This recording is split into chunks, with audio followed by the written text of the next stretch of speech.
Hello. So I'm starting, right? Okay. Okay. So, very good evening, everybody. I'm Dr. Nilanjana, Assistant Professor, AIMS Guwahati, and today we are here. Today we are here to discuss and some talk about, not at all ideal discuss, just to talk about environment and health and its role in the COVID-19 pandemic. Well, we all know that environment is basically of two types: internal environment and external environment. And the environment which surrounds us, which is all over us and which we can see, is basically an external environment. And this external environment is daily getting polluted with lots of human activities like industries, then we have agriculture, and then we have a lot of things which we have started polluting environment like anything. And then again we have another environment which is called internal environment, which is inside of us. This inside of us environment is depends on what we eat, how we exercise, our lifestyle modifications, and then again on basically our thoughts. So all the things when we see and when we talk and when we are told that you talk about yoga, you talk about food, you talk food, good thoughts and everything, these are basically modifying our internal environment. But what about the external environment? External environment needs a lot of support from everybody, from all the stakeholders to be modified. For example, we saw that lot of vehicles kept on. There was a stage when we saw that people, they have come up with the things like each and every person individually has a vehicle. They will move around in their own vehicles. This all leads to lot of automobile combustion and then again pollution. So global warming kept on rising. We use ACs, we use lot of electric gadgets, and all this leads to a lot of global warming. One Kyoto Protocol in Japan was made long time back, but then nothing even happened with that, because then the global warming kept on increasing. Amazons were burning, the fires destroyed Australian forests, but tsunamis came, but human beings did not feel like doing anything. And suddenly all the animals were getting, we every day read that these animals are extinct, these things are extinguished, and then everything is like on the verge of a breakdown. In the world, the glaciers are melting, and we are literally on a thrive that after 50 years the world will end. Some films came to be made, like 2020 something. Many films came on the rise, like 2012 and all, like which showed that how the world will come to an end if human beings continue. But of no avail, we kept on destroying the world, both external and internal environment. Finally came the day of a COVID. Suddenly it struck last year around January, and suddenly the entire world came to a lockdown. We were all pushed back into our houses, we were pushed back into the prisons we had made for ourselves, and then finally we could not go out, we could not meet people, so we had to meet people, we had to keep it from a big distance. So this was the situation which many memes came out that environment was taking its revenge. It is not that actually. No environment is taking revenge on anybody. It is not a revenge story, but it is again a story of reincarnating ourselves, of refinding ourselves, of relocating ourselves, both externally and internally. We now need to realize, we now need to understand that COVID did not strike us just to teach us a lesson. COVID struck because it was a virus which came and we all got affected. Doctors are trying night and day, they are losing their lives, so many people are dying, so many people are morbid, but still we could not do anything to prevent this. Hence, this is a very important fact that when the environment gets destroyed, day after day we are striving for oxygen. We want oxygen supplies, we are having oxygen concentrators at home, but on one hand we were cutting down trees like anything. Chipko Andolan and so many things happened, but nothing of avail. The environment kept on getting destroyed. So we now have to realize that with time the environment needs to be saved. And environment means not only what surrounds us, it also is what is inside of us. So now, how does the environment affect human health? Human health has been on ages. Man is a social animal dependent on the environment around us. What we breathe, the air around us, outdoor air pollution, also indoor air pollution. You will be surprised to know that indoor air pollution is far more, is more dangerous, because the polluters which are inside the house create more of harm than which are outside. Why? Because there is open space. You are not affected that much. So indoor air pollution, outdoor air pollution. This is one more important thing which we come down from the environment. Then again, neglect of older diseases, death, mortality, morbidity, everything keeps on happening with the environment. Lot of suffering occurs, and lot of this water pollution, again one important factor which comes, the water, the day-to-day water which we drink, air, water, these are basic things without which human cannot survive, and we have rampantly destroyed all our resources. So and so that now we have to buy oxygen to live, so and so that we have to buy water to live. There are places in the world where no natural water is available, and water is found in, and water is very restricted. So this is how our human health is getting affected by the environmental destruction. Coming of the diseases, lot of diseases occur because of human environment interaction. Lot of skin diseases, respiratory symptoms, depression, dementia, cardiovascular symptoms, musculoskeletal symptoms, whatnot. Non-communicable diseases are keeping on rising because if there is a lot of environment is polluted outside, you cannot move, you cannot walk, you cannot have your daily routine. Children are getting affected, the schools are closed, and they cannot move out even. So this is one virus which is now saying that is destroying the environment. But is it so? Is it actually only the virus which is destroying the environment? Are we not responsible? Yes, we are. We are equally responsible for destroying the environment. So here comes the role of what are the specific areas we need to take care of. First is, please maintain the external environment immediate outside your house. We throw a baggage outside our house, we throw a garbage outside our house, and we don't even see where it is thrown, as if our house is clean. No, your house is not only where you live in, your house is the entire locality where everybody lives. So we should take responsibility of not only ourselves, but also those who surround us. Here comes the importance of public health. With COVID also, as COVID came in, we realized what is public health and why is it important. Before COVID, we had heard of the topic. There is one big topic so important, community medicine, but it is often neglected. But now we know that prevention is the only cure, and sometimes prevention can be the only respite. So with this comes our main topic, COVID and environment and health. So what is it? We now know that each one is responsible for not only us, but also those who surround us. If you surround everybody, if we are surrounded by so many people around us, that means we are responsible not only for our health, for their health also. So if I don't wear a mask, it is not only I who get a COVID, other person can get COVID from me. So again, we are responsible for other person's health also. Again, from age old, we have heard prevention is better than cure, but now we know that you have to wear mask, you have to maintain hand hygiene, you have to maintain social distancing, testing, quarantine, isolation, what not, and the awareness issues. We have destroyed ourselves to a limit that children are limited inside houses, they cannot meet each other, they are losing their normal childhood. In fact, we all are losing our normal lives. So now what to do? Now the main thing is we have to work not only for us, but also for others. We have to take some preventive activities. We have to pledge we won't destroy the resources which we have, air, we breathe, the water we take, the soil where all the flora and fauna come from. We are not destroying our natural resources. In fact, we are taking care of them. We are looking after them. This is first thing. Second thing is what? In times of COVID, we should be more careful that we should maintain the hand hygiene, we should maintain social distancing, we should wear masks, we should get tested, go into quarantine, go into isolation if required, and intense awareness generation activity. One thing which I sincerely feel is what we should have are Jugadu OPDs, which K.K. Agarwal sir once correctly said. What is Jugadu OPD? It is one person who is giving a health education or awareness to 50 people at a time. So it is not now the usual chamber practice that one doctor sees one patient and the patient goes away and then another patient comes. No, one doctor at a time can see 50 patients at a time, and this kind of OPD is going to work here. This is called health education, this is called mass awareness, this is called awareness generation, where we know that how to get prevented from such diseases, how to protect our environment, because it is the environment where we live in. Then again some new things have come up like salutogenesis. What is salutogenesis? It is like we have talked of pathogenesis. So what is pathogenesis? It is disease causing features. But salutogenesis is health causing features, health promotion activities.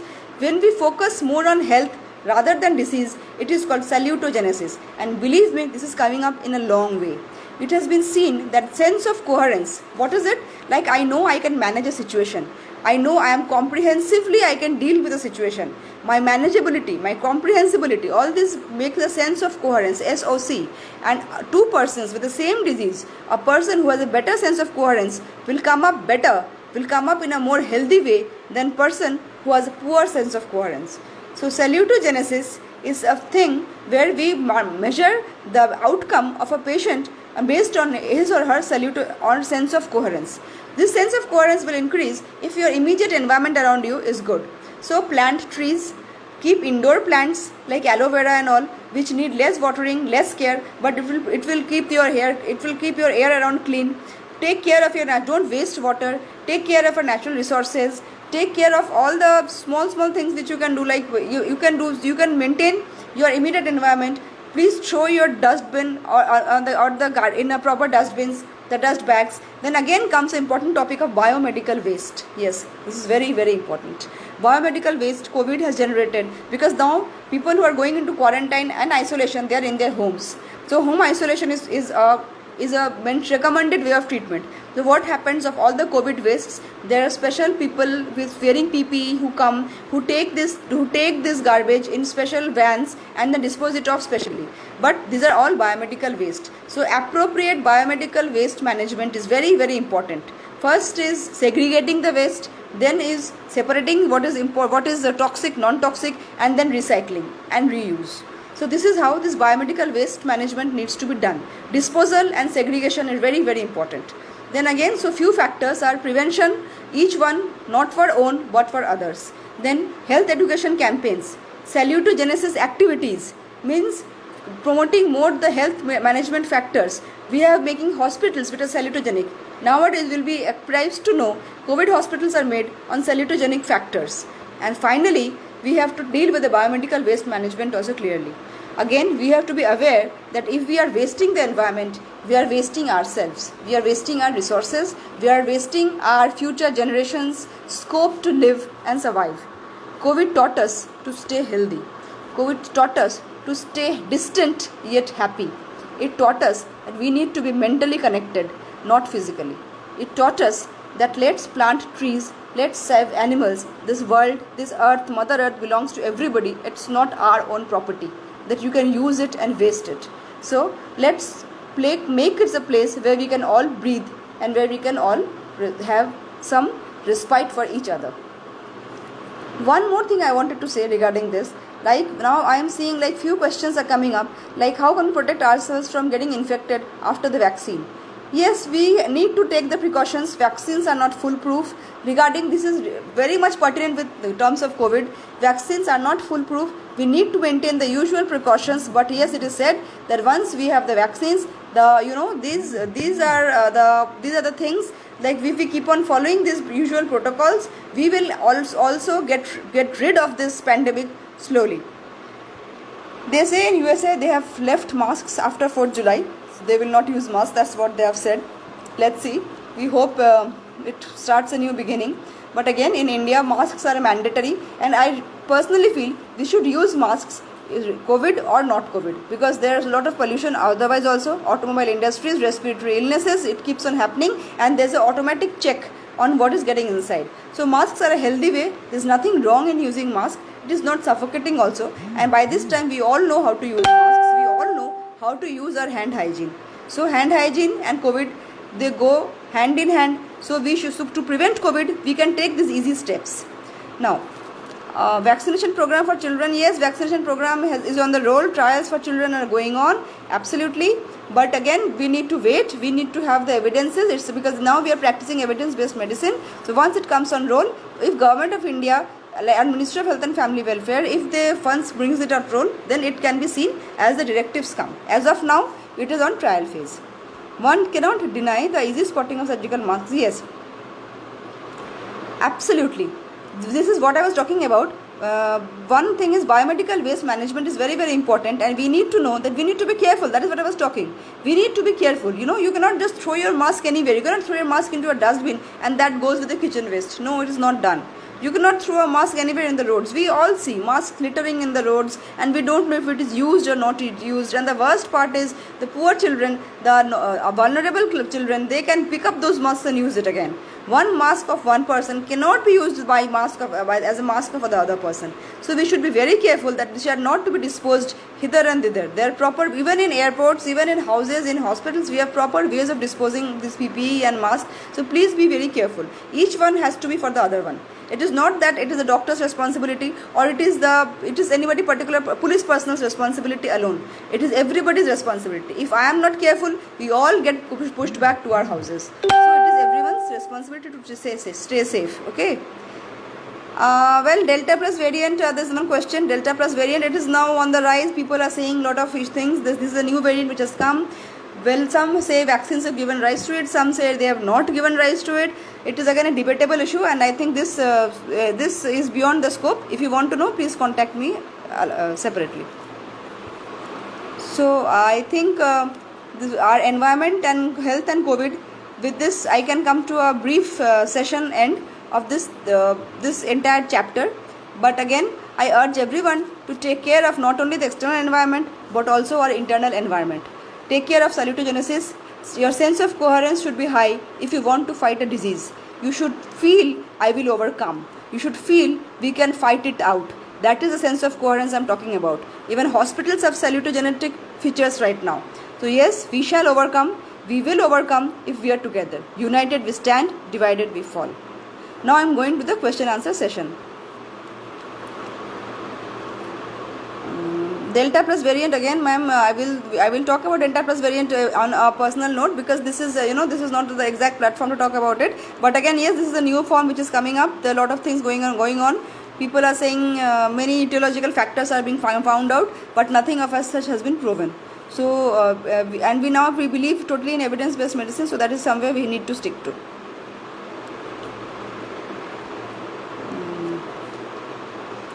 So I think with this we can come to the end of this talk on this session. If there is anything else you need to know, please let me know. Yeah. Thank you so much. And with this I come to the end of this session. And hello. Yeah, so this is the end, okay?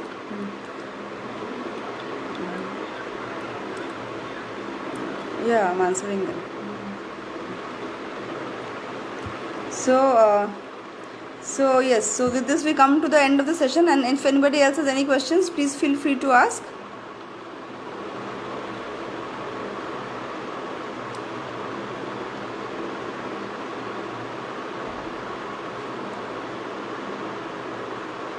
Yeah, sure.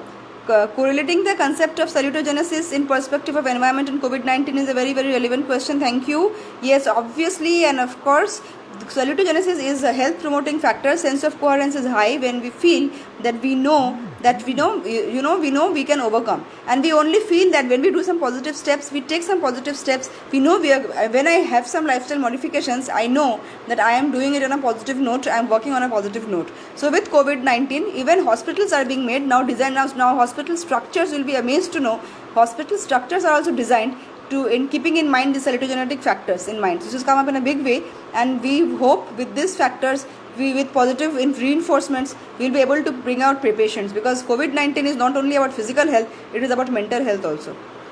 And vaccine program for children, yes, it is on the roll. Evidence, the many trials are going on.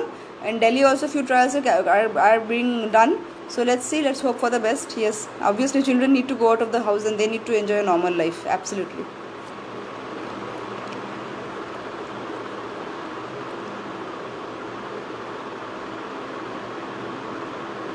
Vaccination is mandatory. It has got nothing. There are just one or two contraindications. Otherwise, there are no such contraindications for COVID-19 vaccine. So it can be taken. And after talking to the physician or the vaccination nodal officer, whoever is there in your particular site, please go and have a consultation with him if you have any issues. And then we can have this COVID-19 vaccination. Of course, it is good for health, and it should be taken. Yeah. Thank you so much. Thank you so much. With this, we come to the end of this session. And thank you so much. We look forward to more. So I take a leave.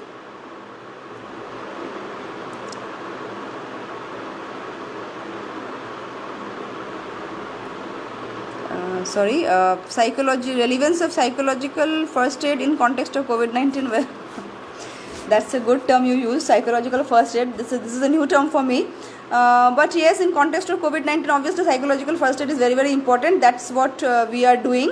What we are doing is we are taking masks, we are wearing, making social distancing, we are maintaining hand hygiene, we are wearing PPE. We don't, even doctors, as doctors, we don't go near our family. We are staying days and days apart from them. So this is all a part of psychological first aid, if you can call it this way. But this is a nice term to be used. How to be calm in the pandemic? Absolutely, please put into your hobbies and try to help people. I think this is one area we need to know, because there are few people, especially the domestic help workers, those who are marginal migrant population, they are in a big mess, because suddenly this all the industry, the daily wage laborers. So we should take some move to initiative to help them, or maybe we can tag with some NGOs to help them. I think that should be done. We should, again, each one for us, not only for health issues but for other things also. United, we have to stand united. We have to ward off this pandemic in whatever way we can, and we can do it. India is a country which we have huge emotional resources. We all feel for each other. So empathy is important. When a COVID patient comes to the hospital, he doesn't have his family members with you, so you are his family. At that time, we need to have that kind of empathy that this patient will get well and go back. So that we need to take care of. Thank you, sir. Depression is getting very common. Yes, of course, depression is getting very common, and so that is a tagline. Let's talk depression. Let's talk. We should talk out. I think we should have Zoom meetings. We should have online meetings, and it is not only about teachings and teachings. We can have interactive meetings. You interact with us. I talk to you. You talk to me. Your problems, whatever be it. Problems are just some sharings. The more we share our experiences, more we feel good, because this is a lockdown situation. We are all blocked up. Everything is, it's a new normal. It's a new normal we're living in. So we have to find out some new normal strategies to deal with this new normal crisis. So that's all. So with this, I take a leave, and thank you so much. Thank you, Voice of Environment, for giving this platform. They have done a wonderful job, and I am very thankful to Maharana sir for this entire activity. He has been persistent and he has helped me so much. Thank you, Dipankar Shah sir, for your help and support. And thank you, Voice of Environment, again for doing this wonderful job. May we all pledge together that we shall overcome and get over this crisis. Thank you.